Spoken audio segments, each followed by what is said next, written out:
The FIFA World Cup, the most watched sporting event on the planet. Every 4 years, nations compete for football's most coveted trophy. Billions watch. Billions are spent. And for one country, glory awaits.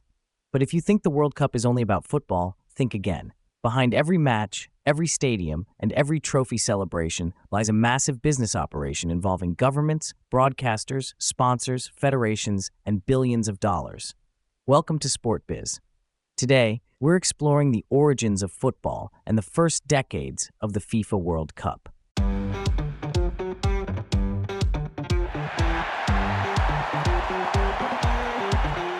Origins of football and FIFA. Long before modern football existed, people around the world were already playing games with a ball. In Japan, a game called kemari was played more than 1,300 years ago. The objective was simple: keep the ball in the air without letting it touch the ground. In ancient Greece, people played a game known as episkaros, a physical contest in which teams tried to move a ball past their opponents. Across Mesoamerica, civilizations played ulamalisli, a game in which players used their hips to move a heavy rubber ball and score points by sending it through a stone ring. None of these games were football as we know it today, but they show that the idea of kicking, passing, and competing with a ball has fascinated people for thousands of years. The origins of modern football can be traced to England on October 26, 1863. At the time, football was played in many different ways. Every school, club, and region seemed to have its own rules.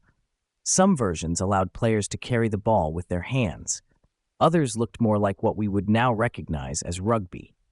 There was no universal agreement on how the game should be played. That changed when Ebenezer Morley, a lawyer and founder of Barnes Football Club, invited representatives from 12 other clubs to meet at the Freemasons Tavern in London. Their goal was to create a common set of rules that everyone could follow. Those meetings led to the creation of the Football Association, better known today as the FA. For the first time, football had an official governing body and a standardized rulebook. The sport quickly became more organized and more popular. By 1871, the FA already had 50 member clubs. To give those clubs a competition of their own, the organization created the FA Cup, which remains the oldest football tournament in the world. As football continued to spread across Europe and beyond, countries began forming their own national associations. The game was growing rapidly, and many leaders believed an international organization was needed to oversee it. On May 21, 1904, representatives from Belgium, Denmark, France, the Netherlands, Spain, Sweden, and Switzerland gathered in Paris to create the Fédération Internationale de Football Association, better known as FIFA. The organization was founded to promote football, coordinate international competition, and help the sport continue growing around the world.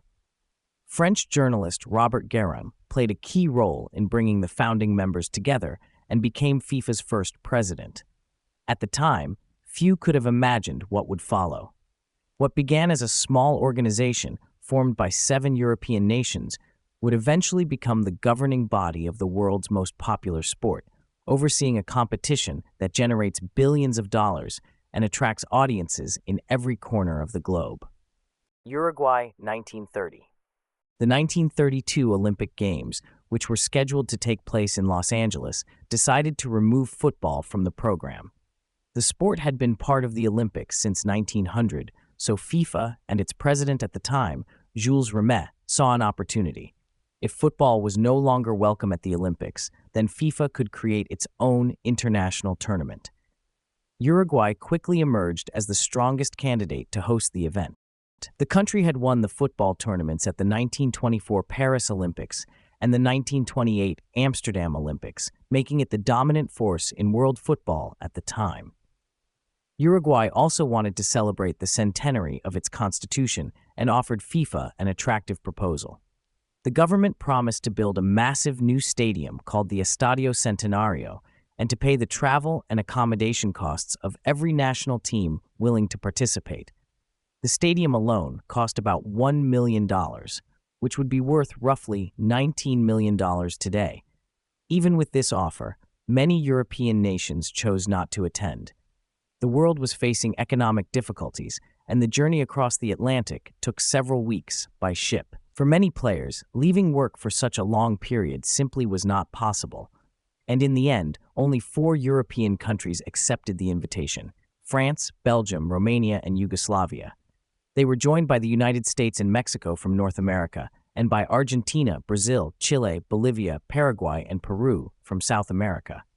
Together with host nation Uruguay, they formed the 13 teams that participated in the first FIFA World Cup. On July 13, 1930, football history was made. France's Lucien Laurent scored the first goal ever recorded in a World Cup match. A few weeks later, a packed Estadio Centenario hosted the final between Uruguay and Argentina. Uruguay came from behind to win 4-2 and became the first World Cup champion. From a business perspective, the tournament was very simple. The only meaningful source of revenue was ticket sales. There were no television rights, no sponsorship deals, no licensing agreements, and no prize money from FIFA. Players and federations participated for national pride and international prestige. For FIFA, however, the tournament achieved something much bigger. It proved that football was universal and could unite countries around a single competition. What began as a modest tournament, funded largely by one government, would eventually grow into the largest sporting event on the planet. Italy, 1934. 4 years after the success of the first World Cup, FIFA organized a second tournament that was bigger, more ambitious, and far more political. Interest in the competition had grown rapidly.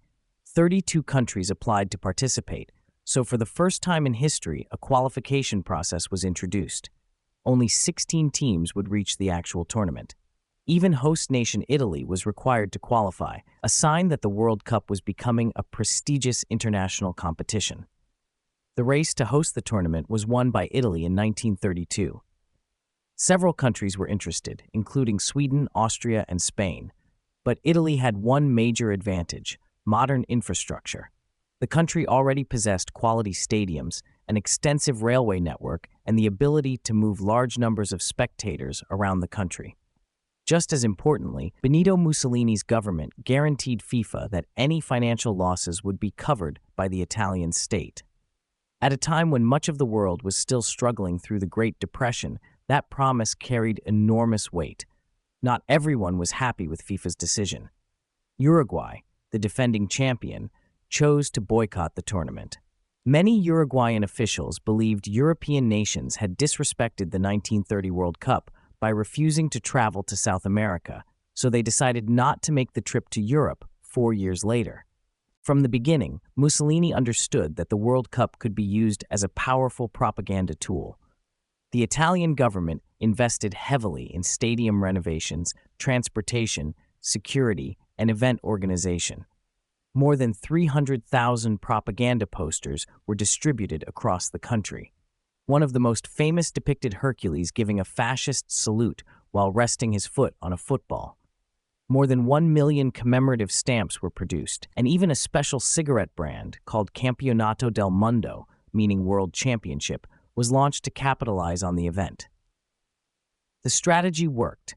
More than 360,000 spectators attended matches throughout the tournament, making it the largest international football event ever staged up to that point. Although ticket sales remained the primary source of revenue, the World Cup was beginning to demonstrate something new. It was no longer simply a sporting competition. It had become a platform for national branding, political messaging, tourism, and international prestige. The tournament also marked another milestone in football history. Egypt became the first African nation ever to participate in a World Cup, expanding the competition beyond Europe and the Americas. On the field, Italy reached the final against Czechoslovakia. The match was played at Rome's Stadio Nazionale in front of more than 55,000 spectators, including Mussolini himself.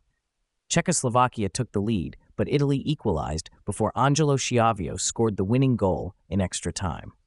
The hosts won 2-1 and became the first European nation to lift the World Cup trophy.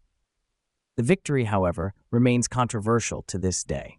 Rumors circulated that Mussolini had personally pressured referees before key matches. Swedish referee Ivan Eklund, who officiated both the semi-final and the final, faced accusations of favoring Italy. Czechoslovak players claimed several fouls went unpunished and that 2 penalty appeals were ignored. Newspapers in Prague described the officiating as scandalous.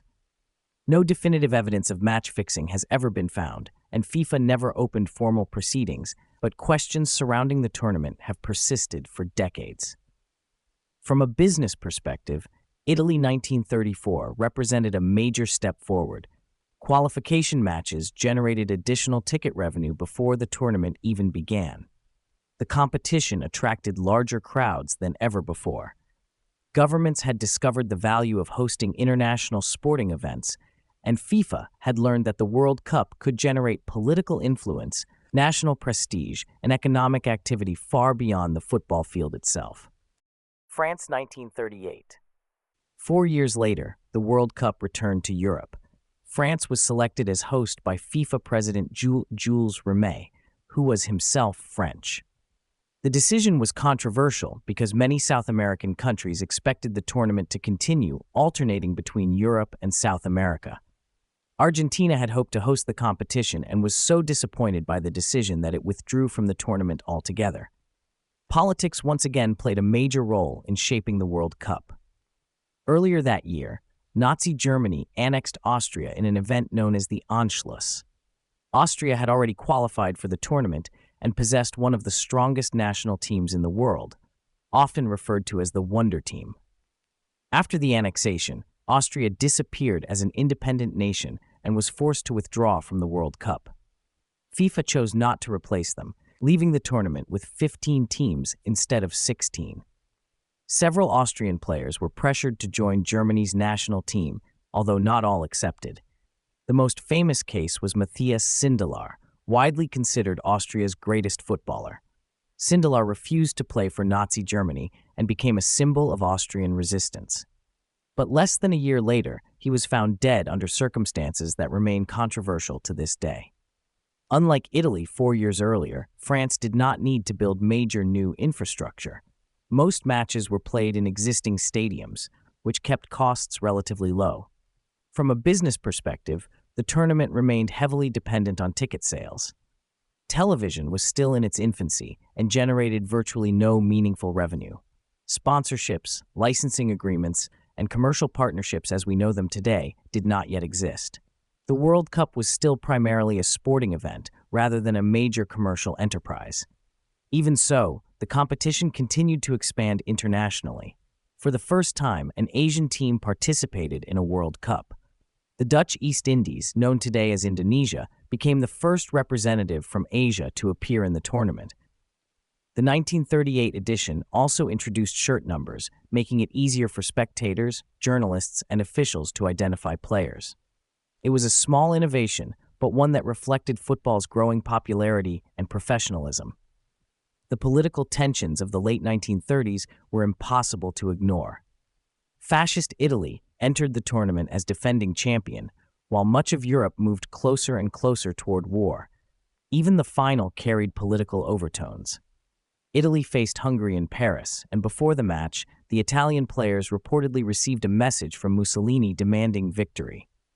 Whether the famous phrase, "win or die," was actually used remains debated, but there is little doubt that the regime viewed the World Cup as an important propaganda tool.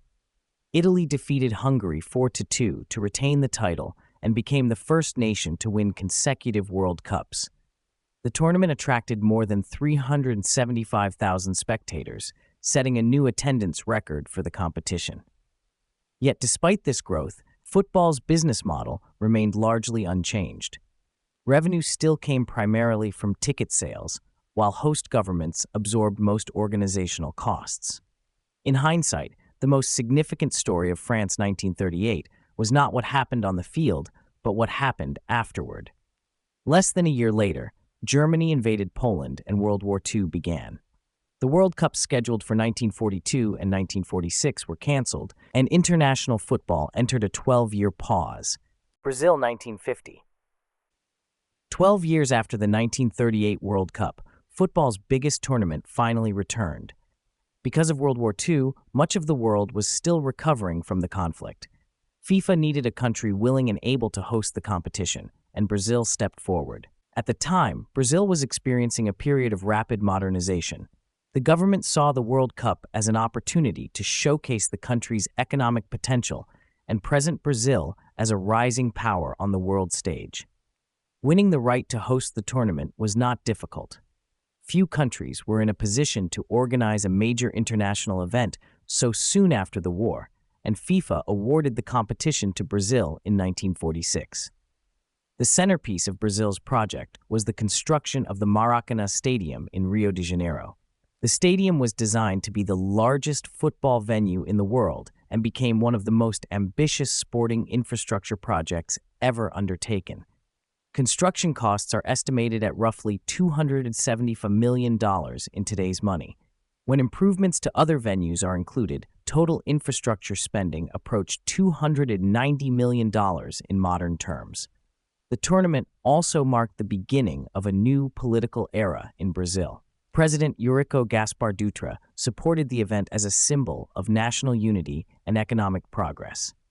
The competition became a showcase for what many politicians believed would be Brazil's emergence as a modern industrial nation. On the field, 13 teams participated.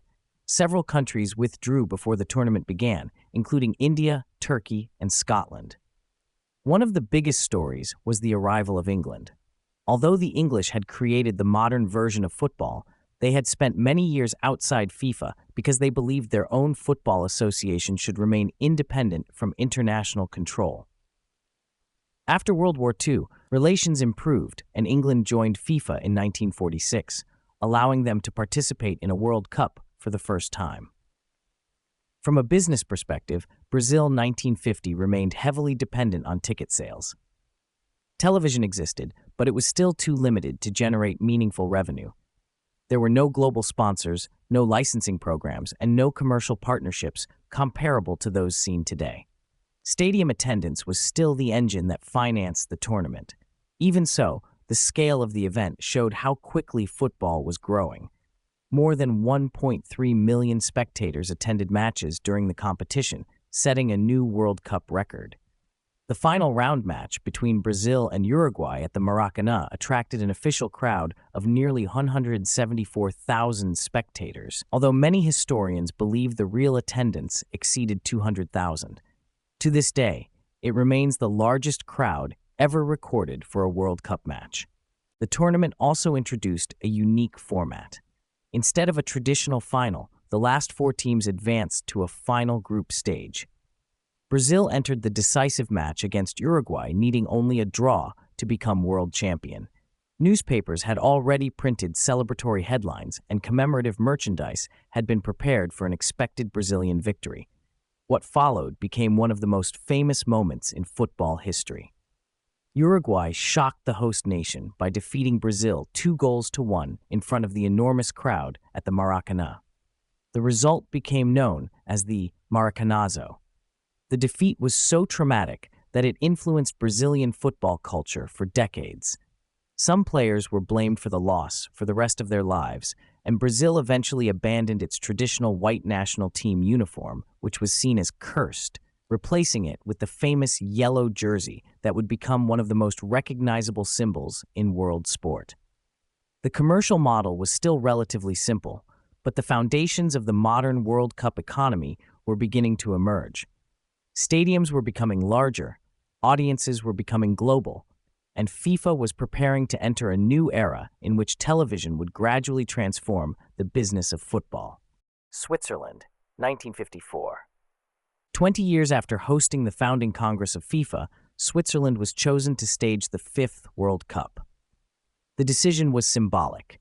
FIFA was celebrating its 50th anniversary, and Switzerland, home to FIFA's headquarters in Zurich since 1932, was seen as the natural place to mark the occasion. Unlike previous hosts, Switzerland did not need to build an entirely new football infrastructure. Most stadiums already existed and only required renovations and upgrades. The country invested in improvements to 6 venues, transportation systems, and communications networks, but overall spending remained relatively modest compared to what future host nations would eventually spend. To help finance the tournament, Swiss authorities launched a series of commemorative coins and stamps. While the revenue generated from these sales represented only a small portion of the overall budget, they reflected a growing understanding that major sporting events could create commercial opportunities beyond ticket sales. From a business perspective, Switzerland 1954 marked one of the most important turning points in World Cup history. For the first time, the tournament was broadcast live on television across multiple countries. The European Broadcasting Union, better known as Eurovision, had been created just a few years earlier to connect television networks across Europe. The World Cup became one of the first major international sporting events to benefit from this new technology. Viewers in countries such as Germany, France, Belgium, Italy, the Netherlands, Denmark, and the United Kingdom were able to watch matches as they happened. In previous tournaments, fans relied on newspapers, radio broadcasts, and newsreels shown days later in movie theaters. Now, football could enter people's homes almost instantly. The financial impact was still small by modern standards. FIFA and the Swiss organizers earned only about $2,500 from television rights. However, the significance of that figure was not the amount itself. It was the proof that football could be sold as a media product. Television manufacturers also benefited. Across several European countries, demand for television sets increased as consumers wanted to watch the World Cup. The tournament helped demonstrate that live sport could encourage the adoption of new technologies and create economic activity far beyond football itself. Despite the arrival of television, ticket sales remained the main source of revenue. More than 760,000 spectators attended matches during the tournament, generating the majority of the income for organizers. Governments continued to fund much of the infrastructure, while FIFA's commercial revenues remained limited. On the field, the competition introduced several innovations. The tournament featured a unique format in which teams were seeded into groups but did not play every opponent. The system was complicated and unpopular, yet it reflected FIFA's willingness to experiment as the event continued to grow. The World Cup also produced one of the greatest upsets in football history. Hungary arrived in Switzerland as the overwhelming favorite. Known as the Mighty Magyars, the team had gone 4 years without losing a match and had defeated England 6-3 at Wembley and 7-1 in Budapest. Led by Ferenc Puskás, they were widely considered the best team in the world. In the final, Hungary faced West Germany. The Hungarians took a 2-goal lead within the opening minutes and appeared destined to become world champions. Instead, West Germany mounted an extraordinary comeback and won 3-2 in what became known as the Miracle of Bern. The victory carried significance far beyond football. Less than a decade after World War II, many Germans viewed the triumph as a symbol of national recovery and renewed confidence. Historians often point to the match as one of the first moments of collective optimism in post-war West Germany. From a business perspective, Switzerland 1954 may not have generated enormous revenues, but it definitely changed the future of the World Cup forever. The $2,500 earned from broadcasting rights were modest, but they represented the first step toward a business model that would eventually generate billions. Sweden, 1958. 4 years after the television breakthrough in Switzerland, the World Cup arrived in Sweden. While the tournament still featured 16 teams and looked similar on the surface, it marked another important step in transforming football from a sporting competition into a global media product. Unlike Brazil, which had invested heavily in the construction of the Maracanã, the Swedish organizers relied largely on existing infrastructure. Several stadiums were renovated and expanded, including the National Stadium at Råsunda in Stockholm. A new stadium was also built in Malmö, but overall spending remained relatively modest compared to previous hosts. The goal was not to build monuments, but to organize an efficient tournament capable of welcoming larger crowds and a growing international audience. By 1958, television ownership was increasing rapidly across Europe. Organizers understood that the World Cup was no longer just an event for the fans inside the stadiums, and millions of people could now follow the tournament from their living rooms. To accommodate broadcasters, FIFA and the organizers adjusted the schedule so that television networks could show selected matches across multiple countries. The tournament benefited from the continued expansion of the Eurovision network, which connected public broadcasters throughout Europe. Viewers in countries such as the United Kingdom, France, West Germany, Belgium, the Netherlands, Denmark, and several others could watch World Cup matches live or with minimal delay. In Sweden itself, many families purchased their first television set specifically to follow the tournament. Although television revenues were still small compared to modern standards, the commercial significance was enormous. FIFA had earned approximately $2,500 from television rights in 1954. By 1958, broadcasters were paying more for access to World Cup coverage, and audiences were growing rapidly. The exact figures remained difficult to verify, but the trend was unmistakable. Television was becoming one of the most valuable assets in football. Ticket sales, however, remained the tournament's largest source of revenue. More than 940,000 spectators attended matches, setting a new World Cup attendance record. Stadiums were packed throughout the competition, proving that television was not replacing live attendance, but rather expanding football's reach. The tournament also demonstrated the growing economic influence of international sporting events. Hotels, restaurants, transportation companies, and local businesses benefited from the influx of visitors. Sweden used the World Cup to showcase its infrastructure, efficiency, and post-war prosperity to an international audience. On the field, the tournament produced several historic moments. The French striker Just Fontaine scored 13 goals, a World Cup record that still stands today. Yet the biggest story was the emergence of a 17-year-old Brazilian named Pelé. Brazil had spent decades searching for its first World Cup title. The painful defeat against Uruguay in 1950 had left deep scars across the country. In Sweden, however, a new generation of players transformed Brazilian football. Pelé and Garrincha became global stars, helping Brazil defeat the host nation 5-2 in the final. The victory carried significance beyond football. Brazil became the first nation from outside Europe to win a World Cup on European soil. It was a moment that helped establish Brazilian football as a global brand and laid the foundation for one of the most recognizable sporting identities in history. From a business perspective, Sweden 1958 may not have generated massive revenues, but it demonstrated that the future of the World Cup would be driven by media exposure. More people were watching than ever before. Television networks were becoming increasingly important partners, and FIFA was beginning to realize that the value of the tournament extended far beyond the fans who could fit inside a stadium. Chile 1962. When FIFA opened the bidding process for the 1962 World Cup, Argentina was considered the overwhelming favorite. Its economy, infrastructure, and football tradition appeared far stronger than Chile's. Yet Chilean football official Carlos Ditborn managed to convince FIFA delegates with a phrase that would become legendary: "Because we have nothing, we will do everything."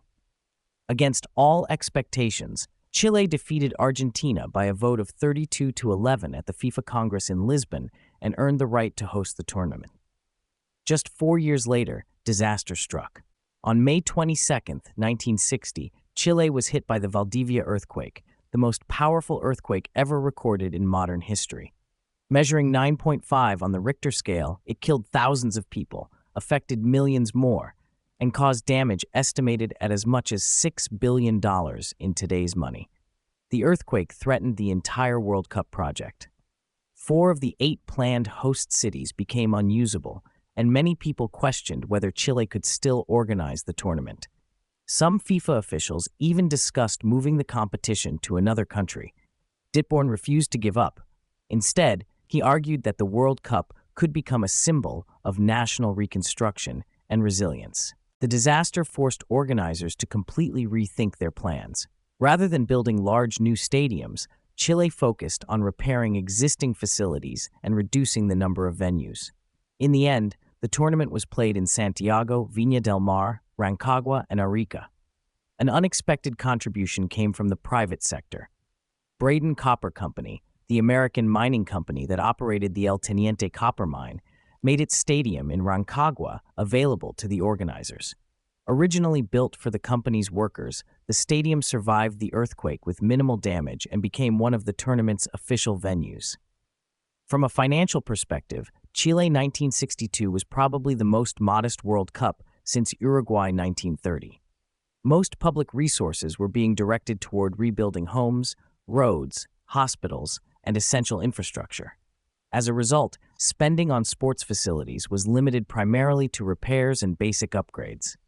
Ticket sales remained FIFA's primary source of revenue, but television was beginning to emerge as a meaningful commercial asset.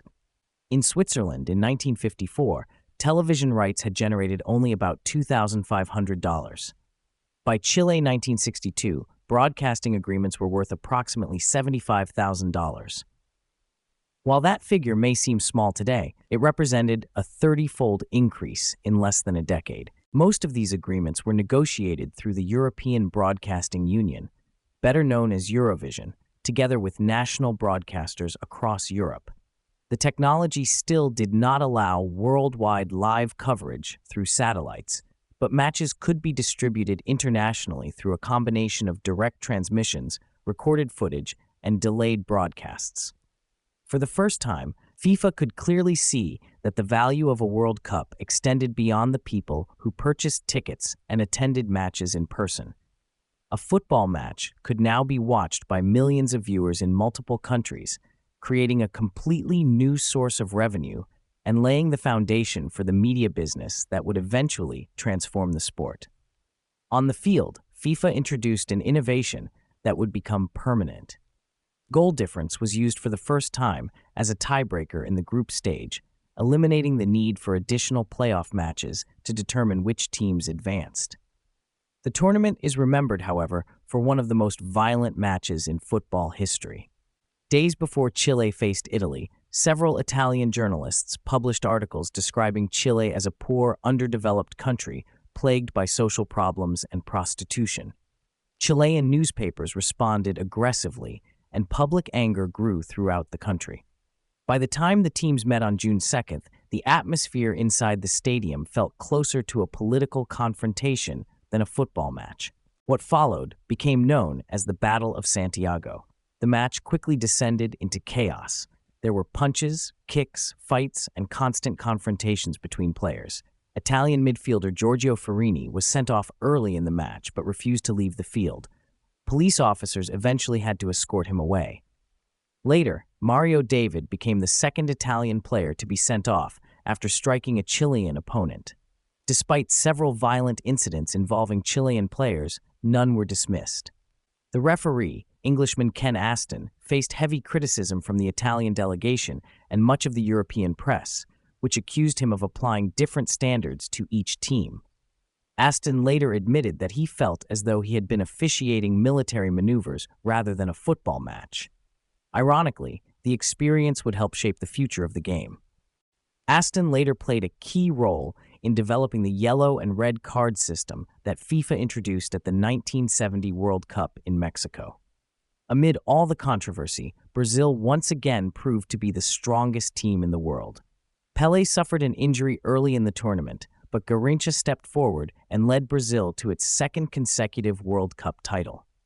England, 1966.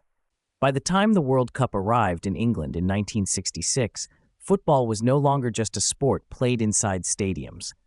Television was rapidly transforming the tournament into an international media event, and FIFA was beginning to understand the enormous commercial potential that came with it. England, the birthplace of modern football, had been awarded the tournament in 1960. Unlike many future hosts, the country did not need to build new stadiums from scratch. Instead, the British government and the Football Association invested approximately £500,000, equivalent to around £21 million today, to renovate and modernize 7 existing venues. New floodlighting systems were installed, media facilities were expanded, and dedicated areas were created for television commentators and journalists. For the first time, organizers were not only preparing for spectators inside the stadiums, but also for millions of viewers watching from home. From a business perspective, this World Cup represented a major turning point. television rights had generated approximately $2,500 in Switzerland in 1954 and around $75,000 in Chile in 1962. By England 1966, broadcasting agreements were worth approximately $800,000. The increase demonstrated how quickly television was becoming one of FIFA's most valuable assets. The European Broadcasting Union, known as Eurovision, played a crucial role in distributing the matches across the continent. Broadcasters pushed FIFA to schedule key matches at different times so audiences could watch more games. This was one of the first examples of television influencing how a World Cup was organized. The audience figures were extraordinary for the era. The final between England and West Germany attracted 32.3 million viewers in the United Kingdom alone, making it the most watched television broadcast in British history at the time. Worldwide, the tournament reached an estimated audience of around 400 million people. For FIFA, these numbers provided clear evidence that the future growth of the World Cup would come through media rights rather than simply expanding stadium capacity. The tournament also introduced another major business innovation. For the first time, a World Cup had an official mascot. His name was World Cup Willie, a cartoon lion dressed in an England jersey. His image appeared on toys, posters, clothing, souvenirs, books, and promotional materials throughout the country. While the licensing revenues were relatively modest by modern standards, Willie demonstrated that the World Cup itself could become a marketable brand. Future tournaments would expand this idea into a global merchandising business worth hundreds of millions of dollars. England 1966 also reflected football's growing professionalism. The tournament introduced the first anti-doping tests in World Cup history. Several players were found to have traces of stimulants, such as ephedrine, in their systems, although no sanctions were imposed. Organizers also improved the television experience by using slow-motion replays, expanded camera coverage, dedicated commentary booths, and post-match interview areas. Even with the rise of television, ticket sales remained a major source of income. More than 1.5 million spectators attended matches during the tournament, setting a new World Cup attendance record. Hotels, restaurants, transportation companies, and local businesses across England benefited from the influx of domestic and international visitors. The tournament generated millions of pounds in economic activity and helped reinforce London's position as one of the world's leading international cities. On the field, England enjoyed its greatest moment in football history. Led by Bobby Charlton and captain Bobby Moore, the hosts reached the final against West Germany at Wembley Stadium. In front of nearly 97,000 spectators and millions more watching on television, England won 4-2 after extra time. Geoff Hurst scored a hat-trick, including one of the most debated goals in football history when his shot struck the crossbar and bounced near the goal line. The goal was awarded, and England went on to claim its first and, so far, only World Cup title. From a business perspective, England 1966 marked the beginning of the modern World Cup. Television revenues were rising rapidly, merchandising had arrived, sponsorship opportunities were becoming more attractive, and FIFA was learning how valuable global audiences could be. The tournament proved that football was no longer just a sporting competition and was very different from how it started in 1930. It was becoming a global entertainment product. In the next episode, football enters the color television era. Television rights explode in value, sponsorship becomes big business, and the World Cup begins its transformation into a global commercial powerhouse. See you in the next episode of Sport Biz.